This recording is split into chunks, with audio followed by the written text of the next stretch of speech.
सामवेद के मंत्र प्रकट होने लगे। आकर्णयन पत्र रथेन्द्र पक्षैरुच्चारितम स्तोम मुदीर्ण साम। गरुड़ जी महाराज के पंख से सामवेद के मंत्र प्रकट हो रहे थे और सामवेद के मंत्रों को सुनते हुए भगवान मुस्कुराते हुए अपने गरुड़ पर बैठ करके वैकुंठ चले गए। हमारे अयोध्या के परम विद्वान आचार्य श्री कृपाशंकर जी महाराज, जो कि रामायण और भागवत के बड़े उद्भट विद्वान हुए, पूज्य महाराज श्री अपने कथा में कहते थे, देखो आज का आदमी कहता है कि हम बड़े बुद्धिमान हैं, हमने ऐसा वाहन बनाया कि जब वाहन में हम बैठ करके चलते हैं तो संगीत का भी आनंद लेते हैं। आजकल गाड़ी में टेप रिकॉर्ड लगा रहता है ना, लोग कहते हैं महाराज यात्रा भी होती है और मनोरंजन भी होता है। टेप रिकॉर्ड ऑन कर दिया, गीत संगीत सुनते हुए मंगल से यात्रा करते चले जाते हैं आनंद। तो पूज्य महाराज श्री कहते थे तुमने कुछ नया नहीं किया, ये सब पहले हो चुका है। भगवान भी जब अपने गरुड़ पर बैठ करके चलते थे तो गरुड़ के पंख से सामवेद के मंत्र प्रकट होते, सामवेद के गीत को सुनते हुए, संगीत को सुनते हुए भगवान की यात्रा होती थी। सामवेद के मंत्रों को सुनते हुए भगवान विदा हुए। करदम महर्षि अपने आश्रम में बैठे थे। समय आया, एक दिन बीता। श्री मनु जी महाराज अपनी बेटी देवहूति को लेकर, अपनी पत्नी शत्रुपा जी को साथ में लेकर करदम महर्षि के आश्रम में आए। करदम महर्षि का पूजन किया और कहा कि हे मुनिवर, आप मेरी कन्या का पाणी ग्रहण कर लें, आप इसे स्वीकार करें। करदम महर्षि ने कहा ठीक है, हम तो विवाह करना ही चाहते हैं। और फिर करदम महर्षि ने देवहूति का पाणी ग्रहण किया। देवहूति कितनी सुंदर थी।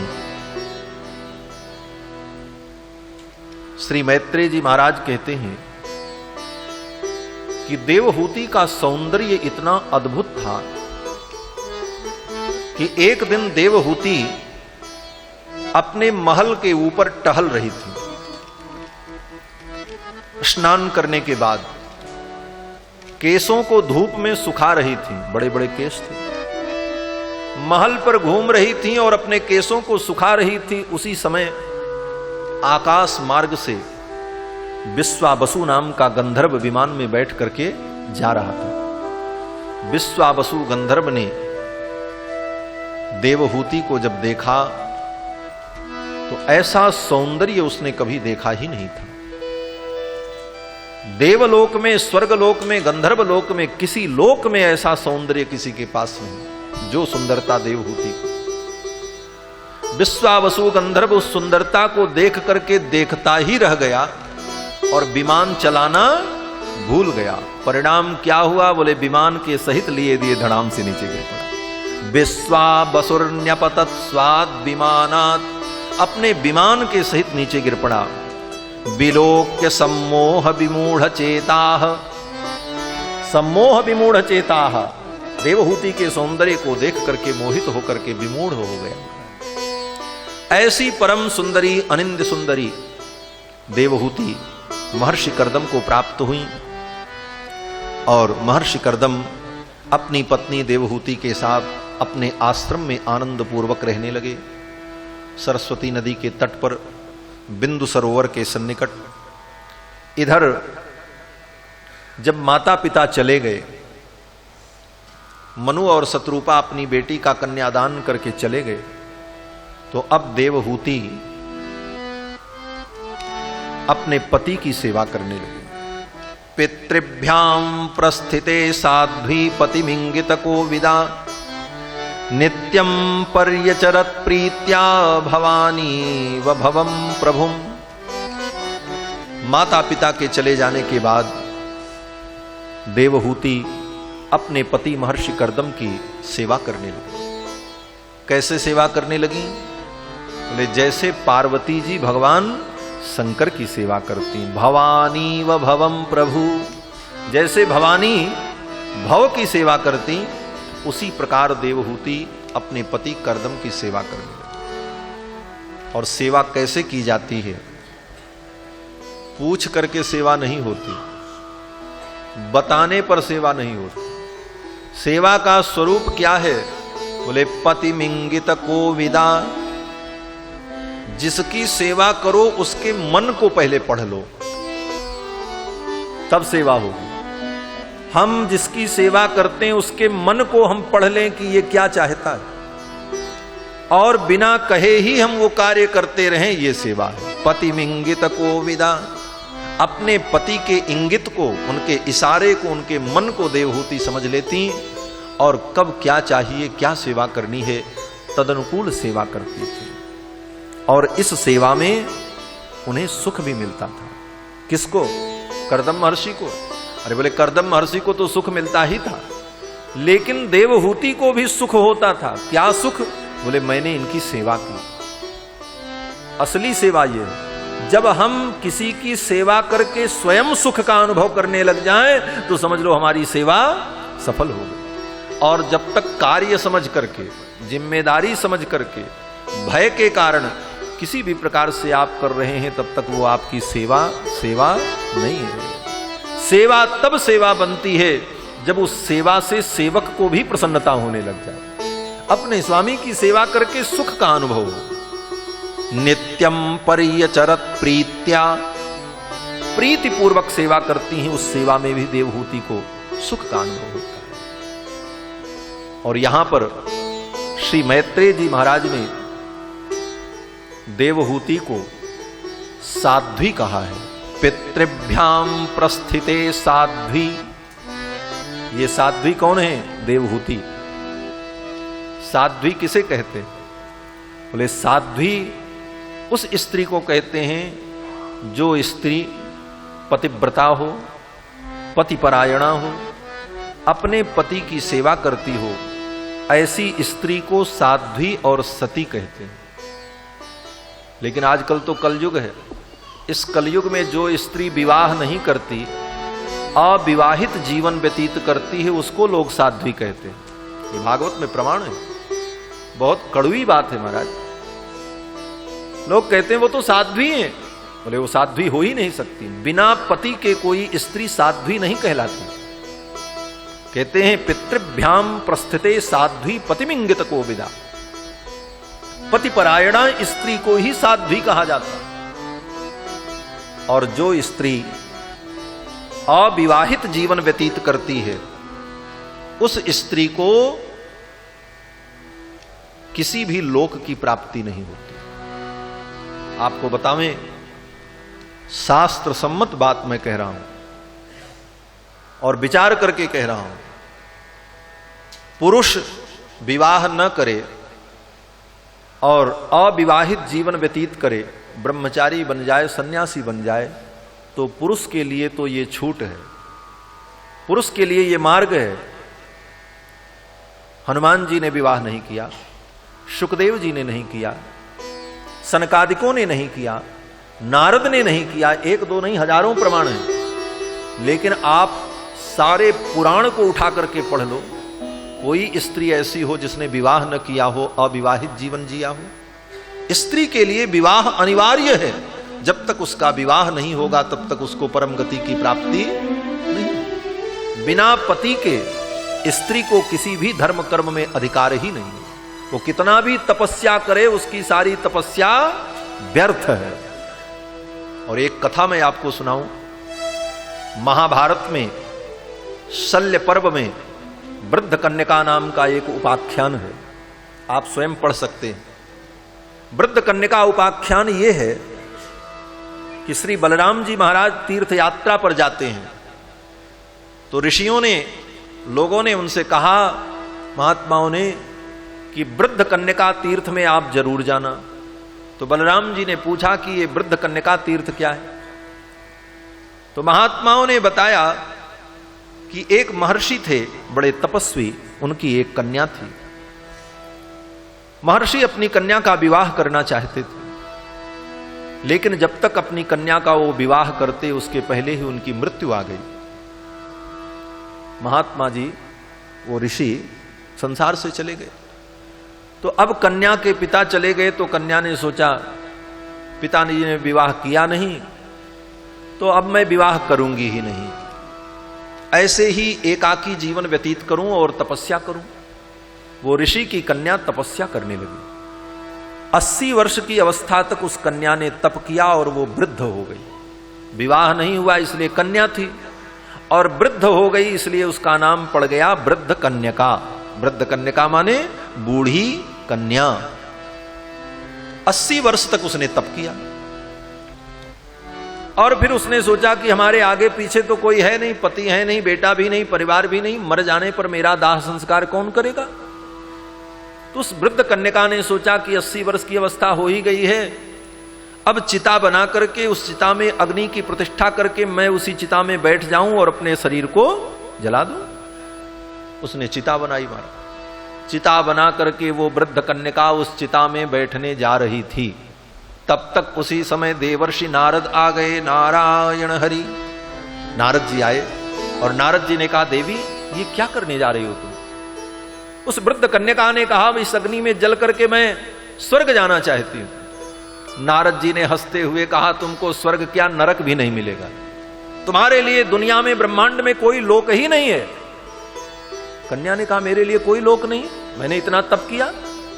नारद जी ने कहा, भले तुमने तप किया लेकिन तुमने विवाह नहीं किया, तुम्हारा कोई पति नहीं है। तो बिना पति के जो स्त्री होती है, अर्थात बिना विवाह किए अगर वो कोई तप करती है, साधन करती है, तो उसका कोई फल उसे नहीं मिलता। तुम्हें कोई लोक नहीं मिलेगा, न तुम्हें स्वर्ग मिलेगा न तुमको कोई उत्तम लोक मिलेगा।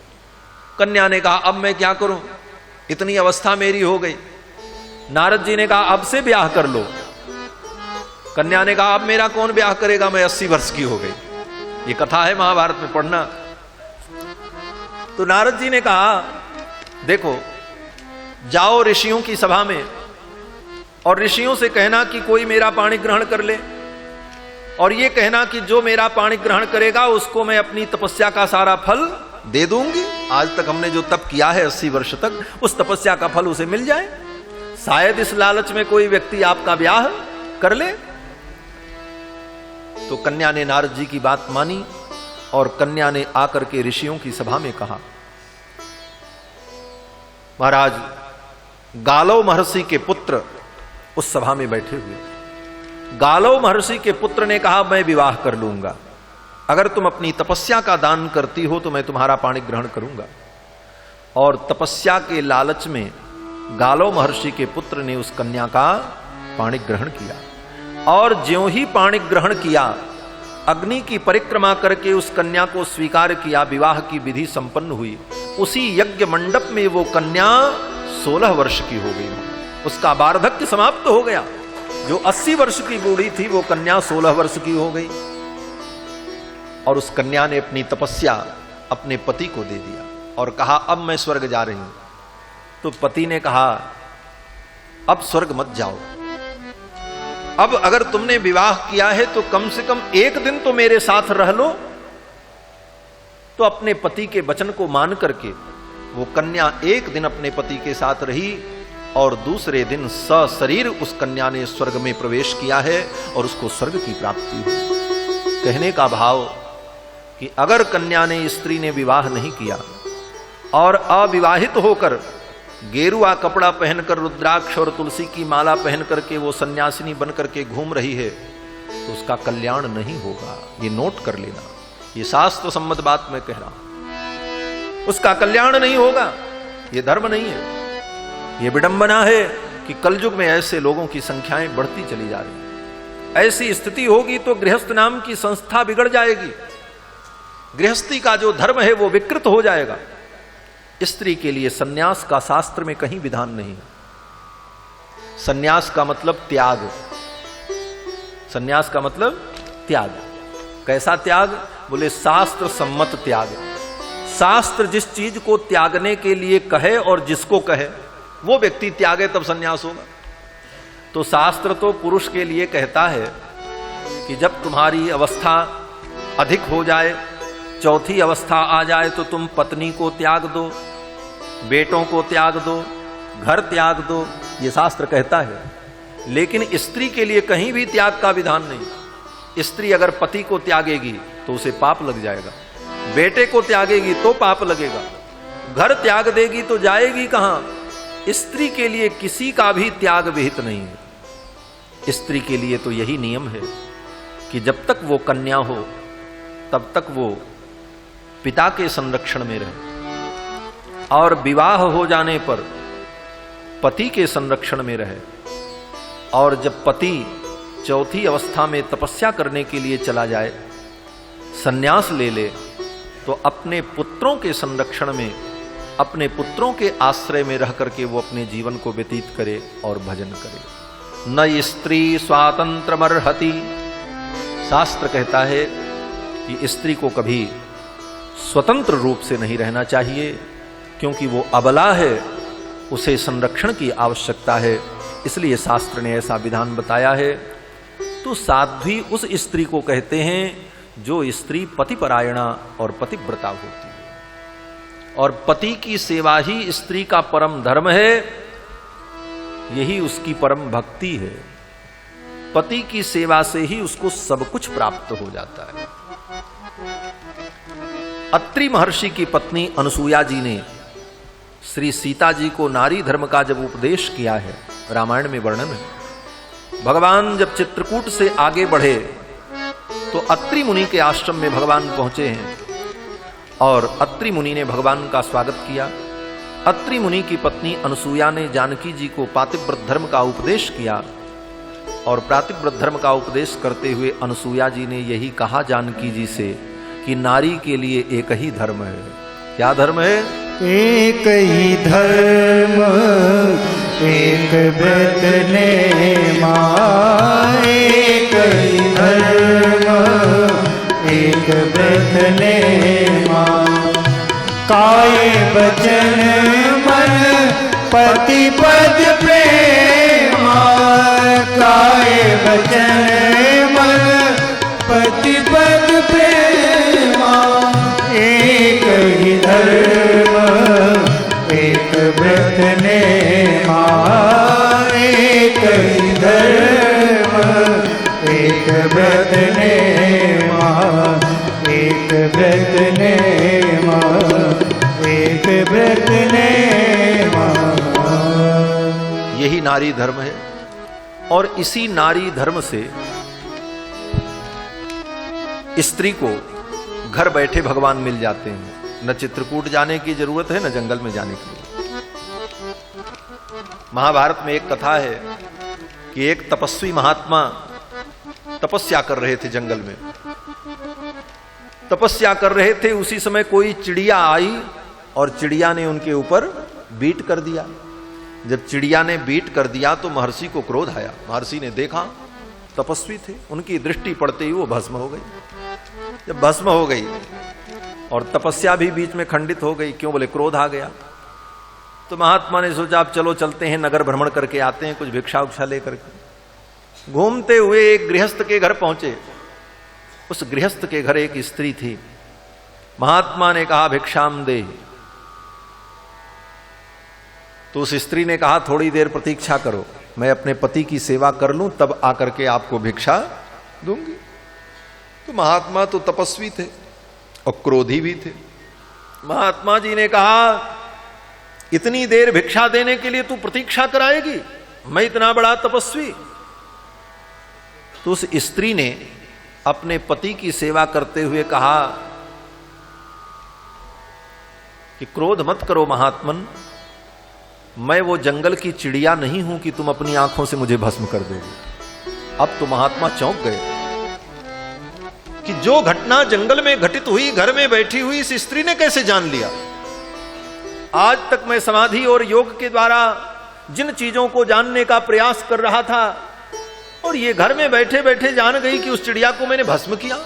अब तो महात्मा का क्रोध गायब हो गया। महात्मा ने कहा अब मुझे भिक्षा नहीं चाहिए, अब तो मुझे ये बताओ कि तुमको ये ज्ञान कैसे हुआ कि मैंने चिड़िया को भस्म कर दिया? तो उस स्त्री ने कहा कि मेरे पास इतना समय नहीं है कि मैं आपको बताऊं, क्योंकि मुझे अपने पति की सेवा करनी है, मेरे पति बीमार है।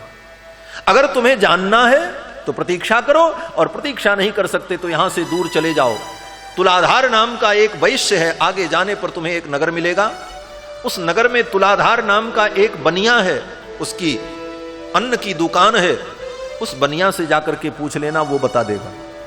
अब तो महात्मा जी और चक्कर में पड़े। अब ब्राह्मण होकर के, इतने बड़े तपस्वी होकर के बनिया से ज्ञान प्राप्त करने जा, क्यों? बोले अहंकार उनका नष्ट करना था, भगवान को लीला करनी थी। पहुंचे महाराज, जिज्ञासु थे, उस बनिया की दुकान पर पहुंचे। वो बनिया बढ़िया बगलबंदी पहने, टोपी लगाए, गद्दी पर बैठे हुए सब हिसाब किताब कर रहा था, नौकर चाकर काम कर रहे। महात्मा जी खड़े थे। महात्मा जी ने जाकर के कहा, आप तुलाधार वैश्य हैं? उसने कहा, हाँ जी बताइए। बोले, तुलाधार वैश्य ने कहा, अच्छा आपको उस स्त्री ने भेजा होगा। अब तो और चौंक गए, अभी हमने बताया नहीं, उसके पहले ही ये कह रहा कि उस स्त्री ने भेजा होगा। बोले, उस स्त्री ने भेजा है और आपकी कोई जिज्ञासा है, लेकिन आपको प्रतीक्षा करनी पड़ेगी, क्योंकि मैं अभी खाली नहीं हूं। ये मेरे ग्राहक ही मेरे भगवान हैं, जब तक मैं इनको संतुष्ट नहीं कर लूंगा तब तक मैं आपका कोई काम नहीं कर सकता। अब तो महात्मा जी और चक्कर में पड़े, अब कहां जाए? व्यापारी के लिए उसका व्यापार ही धर्म है, वो उसी को ईमानदारी से करता रहे तो व्यापार करते करते उसे भगवान मिल जाएंगे। इसको कहते हैं स्वधर्म। स्वधर्मे निधनम श्रेय परधर्मो भयावह। अपने धर्म में मर जाना श्रेयस्कर है, लेकिन दूसरे के धर्म का आश्रय नहीं लेना चाहिए। तो नारी का यही स्वधर्म है कि वो गृहस्थ जीवन में रह करके भगवान का भजन करे और उसे भगवान मिल जाए।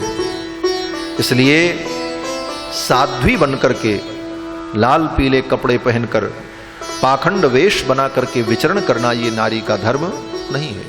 यही भागवत का उपदेश है। देवहूति जी अपने पति की सेवा करती।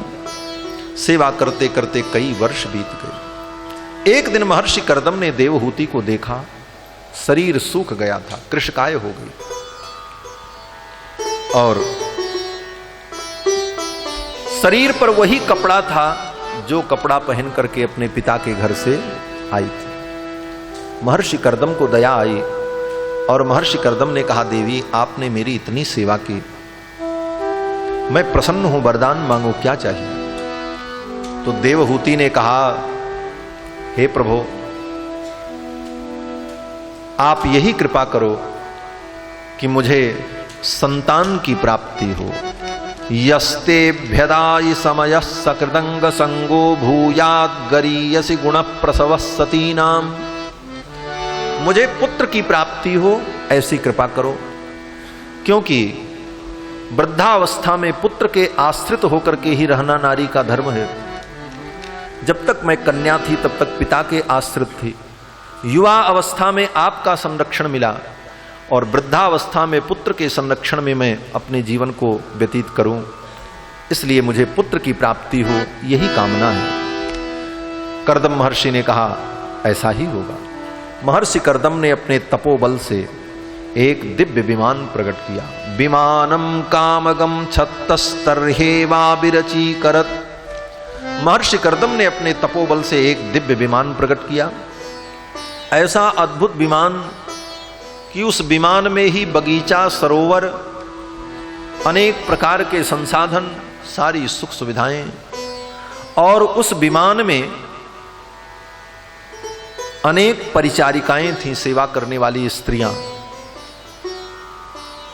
उन परिचारिकाओं ने महर्षि कर्दम को और देवहूति को बिंदु सरोवर में स्नान कराया। स्नान करते ही दोनों का शरीर दिव्य हो गया। महर्षि कर्दम 24 वर्ष के हो गए और देवहूति 18 वर्ष की युवती हो गई। फिर तो उन परिचारिकाओं ने इन दिव्य दंपति को सुंदर सुस्वादु व्यंजन भोजन कराया, इनका श्रृंगार किया, और श्रृंगार करने के बाद दोनों को विमान में बैठाया और सभी स्त्रियां, परिचारिकाएं इनका मनोरंजन करने लगी, गीत संगीत सुनाने लगी। अब गीत संगीत को सुनते हुए महर्षि कर्दम ने संकल्प किया कि अब ये विमान उड़े, तो विमान उड़ा मारा। अब उस विमान में बैठ करके महर्षि कर्दम और देवहूति विचरण करने लगे। मन के संकल्प से चलने वाला वो विमान अनेक लोकों में भ्रमण करने लगा और 100 वर्षों तक, 1-2 दिन नहीं, शतम व्यतीयुः शरदः कामल